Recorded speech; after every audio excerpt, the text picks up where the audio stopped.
Tamil reports நண்பர்களுக்கு வணக்கம். இன்றைக்கு நம்மளோட அரசியல் பேசுவதற்காக தோழர் மகிழன் இணைந்திருக்கிறார்.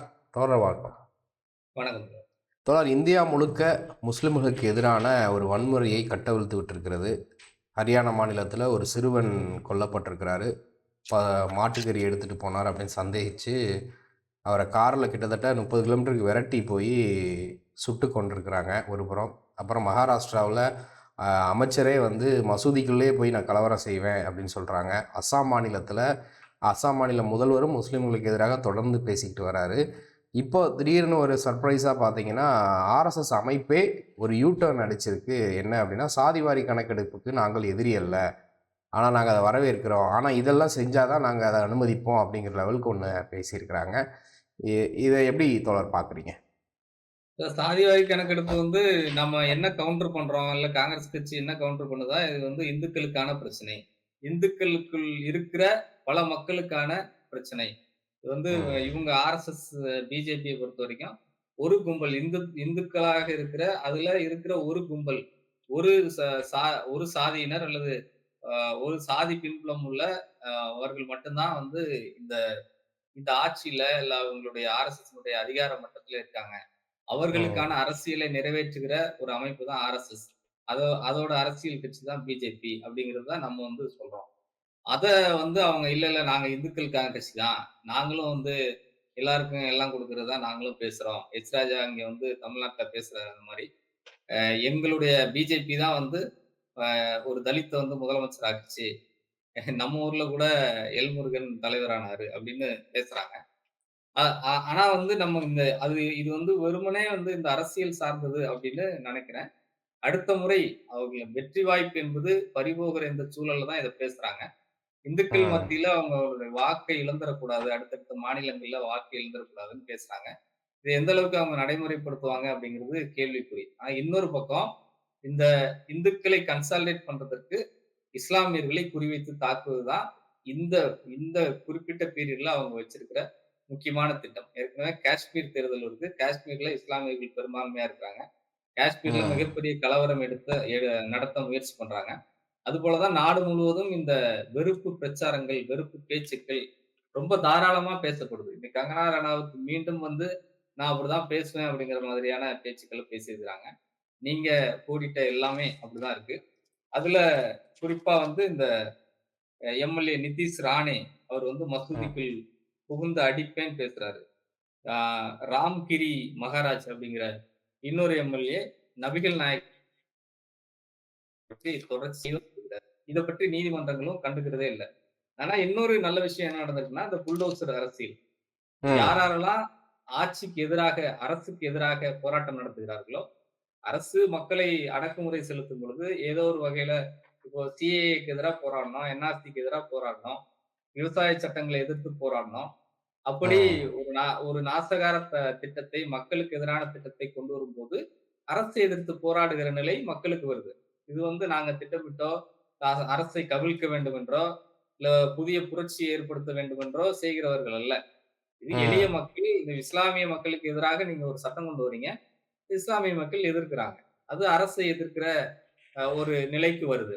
அதற்கு கூட உங்களுக்கு சட்டம் இருக்கு. எல்லாத்துக்குமே உங்களுக்கு சட்ட நடைமுறை இருக்கு. ஆனால் சட்ட நடைமுறையே இல்லாம இந்த வீடுகளை நீங்க எப்படி இடிப்பீங்க? அப்படின்னு இவங்க தான் ஏற்கனவே நமக்கு கவாய் விஸ்வநாதன் நம்ம இடி வழக்குல குடுத்தாங்கல்ல, அந்த 2 நீதிபதிகள் அமர்வு தான் இதையும் விசாரிச்சிருக்காங்க. ஜாமியா ஜாமியா உலா இந்த் அப்படிங்கிற ஒரு இஸ்லாமிய அமைப்பு போட்ட வழக்குல அரசுக்கு எதிராக போராட்டம் நடத்தியதால் டெல்லி ஜஹாங்கீர்பூரில் வீடுகள் இடிக்கப்பட்டது தொடர்பா அவங்க அந்த வழக்குல வாதாடும் போது இந்த பதில இவரு சொல்றாரு, கவாய் சொல்றாரு. ரொம்ப காட்டமா இது ஒரு சட்ட நடைமுறை பின்பற்றுவதாகவே இல்ல. உங்களுடைய தேவைக்கு அரசை எதிர்த்து பேசுறாங்க அப்படிங்கிறதுனால அப்படி கூட சொல்ல அவரு. குற்றம் சாட்டப்பட்டிருக்கிறாங்க. குற்றவாளிகளாவே இருக்கட்டும். குற்றவாளிகளாவே இருந்தா கூட அந்த வீட்டை இடிப்பதற்கென்று நடைமுறைகள பின்பற்றணும். அதற்கு உரிய முறையில நீங்க முன்கூட்டியே ஒரு முன்னறிவிப்பு நோட்டீஸ் குடுக்கணும். நோட்டீஸ் குடுத்து அதற்கு ஒரு கால வரம்பு குடுக்கணும். ஆனால் அதை விட முக்கியமானது என்னன்னா, அவங்களுக்கு மாற்று ஏற்பாடு பண்ணணும்.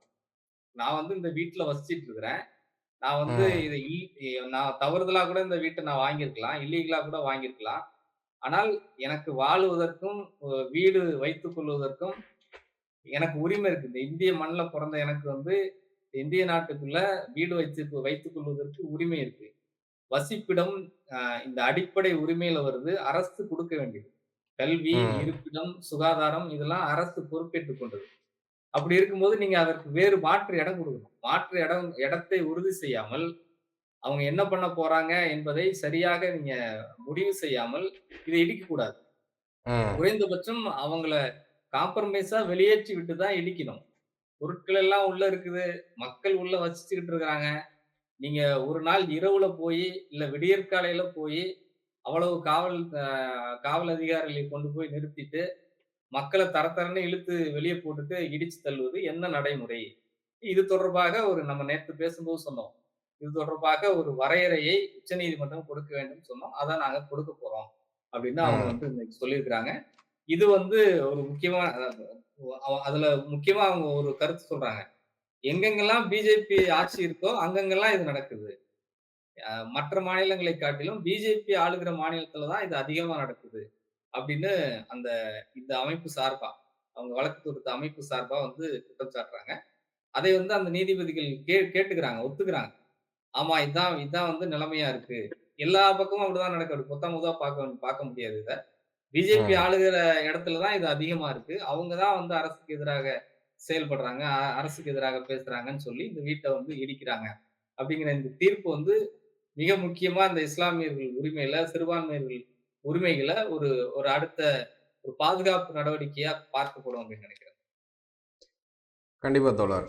இப்போ ஹரியானா, அ ஜம்மு காஷ்மீர், மகாராஷ்டிரா, ஜார்க்கண்ட் தேர்தல் வர இருக்குது. இந்த தேர்தல ஒட்டி திடீர்னு வந்து ஆர்எஸ்எஸ் யூ டர்ன் அடிச்சிருக்குதா? நாங்க சாதிவாரி கணக்கெடுப்புக்கு எதிரியா கிடையாது. அப்படிங்கிற ஒரு பார்வை இருக்கு. இன்னொரு புறம் பார்த்தீங்கன்னா, இந்த அளவுக்கு ஆர்எஸ்எஸ்ஸே வந்து ஒரு பல்டி அடிக்கிறதுக்கு காரணம் ராகுல் காந்தியினுடைய அழுத்தம் அப்படின்னு சொல்றாங்க. ஏன்னா, ஒட்டுமொத்தமா இந்தியா கூட்டணி இன்னைக்கு அவ்வளவு பலமாக இருக்கிறது. ஹிந்தி பேசக்கூடிய மாநிலங்கள்ல இளைஞர்கள் மத்தியில குறிப்பாக ராகுல் காந்தியினுடைய அந்த பிரச்சாரம் வந்து வெகுவாக போய் சேர்ந்திருக்கு. ஏன்னா, ரொம்ப எளிய முறையில கேட்கிறாரு. டாப் 500 கம்பெனிஸ் எடுத்துக்கங்க. ஒரு சிஇஓ கூட எஸ்சி, எஸ்டி கிடையாது, ஓபிசி கிடையாது. ஜட்ஜஸ் எடுத்துக்கங்க. 95% எஸ்சி, எஸ்டி கிடையாது, ஓபிசி கிடையாது. சென்ட்ரல் கவர்மெண்ட் செக்ரட்டரிஸ் எடுத்துக்கங்க. 96 பேர்ல வெறும் 2 பேரோ, 3 பேரோ தான் ஓபிசியா இருக்கிறாங்க. ஏன் மாடல் அழகி போட்டி எடுத்துக்கங்க. அதுல கூட எஸ்சி, எஸ்டி பிரிவு இல்ல அப்படின்னு அவர் பேசக்கூடிய அந்த பேச்சு சமூக வலைதளங்கள்ல பேசு பொருளாகுது. அவருக்கு கவுண்டர் பண்ணி பாஜகவால் அரசியல் செய்ய முடியல அப்படிங்கிற நிலைமைக்கு வந்திருக்குது. இதுல எந்த அளவுக்கு ராகுல் காந்தி மற்றும் இந்தியா கூட்டணி கட்சிகள் வந்து வெகுவாக இந்த பிரச்சாரத்தை வெற்றி பெற்றிருக்கிறாங்க அப்படின்னு பாக்குறீங்க தோழர்? இது இது வந்து எல்லா தரப்பு மக்கள்ட்டயும் ஏற்கனவே போய் சென்று சேர்ந்துருச்சு. அவங்கவங்க அந்தந்த சாதி, அந்தந்த பிரிவினர் வந்து அதற்காக போராடுகிற ஒரு நிலைமைக்கு வந்துட்டாங்க. தேர்தலை மையப்படுத்தி தான் அந்த கோரிக்கைகள் வலுப்பெற்று வரும். இப்ப நமக்கு தேர்தல் காலங்கள் இல்லாததுனால பெரிய அளவுல இது வராம இருக்கு.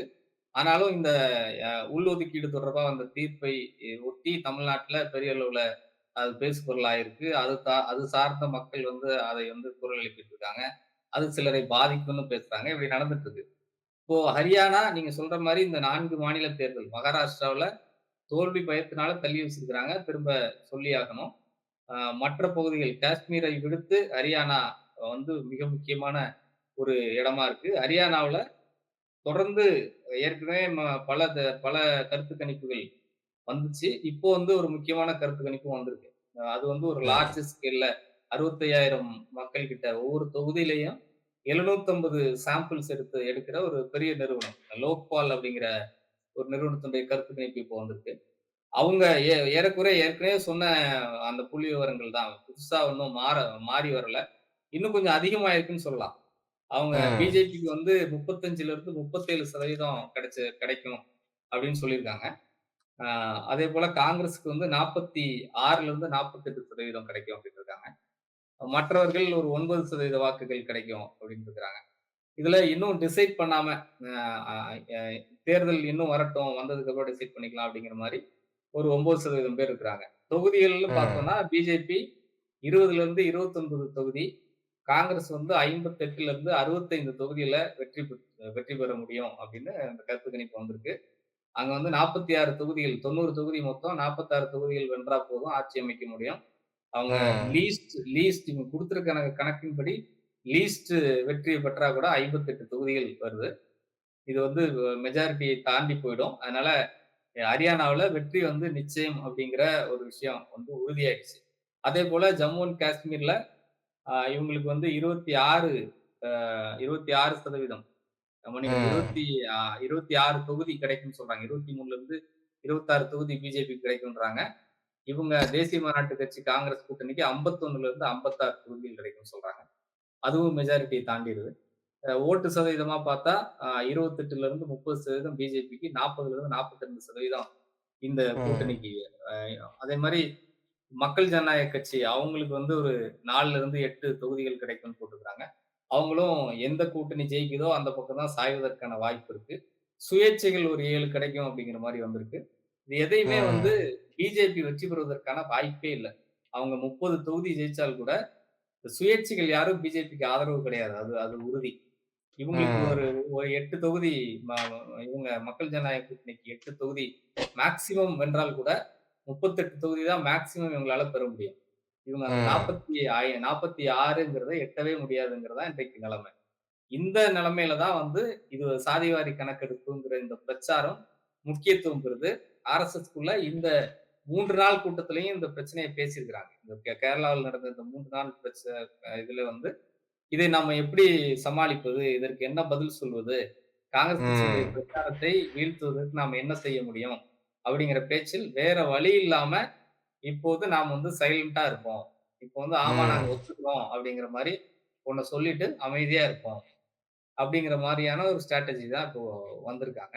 எந்த அளவுக்கு அவங்க நடைமுறைப்படுத்துவாங்களோ இல்லையோ, ஆனால் இதை ஒத்துக்கொள்ளாமல் நீங்க ஆட்சியை தொடர்ந்து கொண்டு போக முடியாதுங்கிற நிலைமையை காங்கிரஸ் கட்சி இன்றைக்கு உருவாக்கியிருக்கு. அதத்தான் அந்த செய்தி தொடர்பாளர் வந்து அந்த பேட்டியில, நாங்க வந்து ஒத்துக்கிறோம். ஆமாமா ஒத்துக்கிறோம். அனைவருக்குமான அ பங்கீட்டை சரியாக செய்து குடுக்கணும். அதுதான் எங்களோட ம். கண்டிஷன். ஆனா வந்து சாதிவாரி கணக்கெடுப்பு எடுக்கிறத நாங்க ஒத்துக்கிறோம் அப்படின்னு இன்னைக்கு இன்னைக்கு வந்து சொல்லியிருக்கிறாங்க. இதான் இன்றைக்கு பிஜேபி, ஆர்எஸ்எஸ்னுடைய நிலைமை. வேறு வழி இல்லாமல் எந்த அரசியல் வலிமையும் இல்லாமல் ஒவ்வொரு இடத்துலயும் தோத்துட்டு வராங்க. என்ன குழப்பம் செய்தாலும் அவங்களால வெற்றி பெற முடியலங்கிற இடத்துல, காங்கிரஸ் கட்சியினுடைய இந்த ஒரு ஸ்ட்ராட்டஜியையும் அவங்களால எதிர்கொள்ள முடியலங்கிற இடத்துக்கு இன்னைக்கு வந்துட்டாங்க. கண்டிப்பா தோழர். தொடர்ந்து இந்த காரியங்கள் குறித்து பேசணும்ல. தங்கள் கருத்துக்களுக்கு நன்றி தோழர். நன்றி, நன்றி.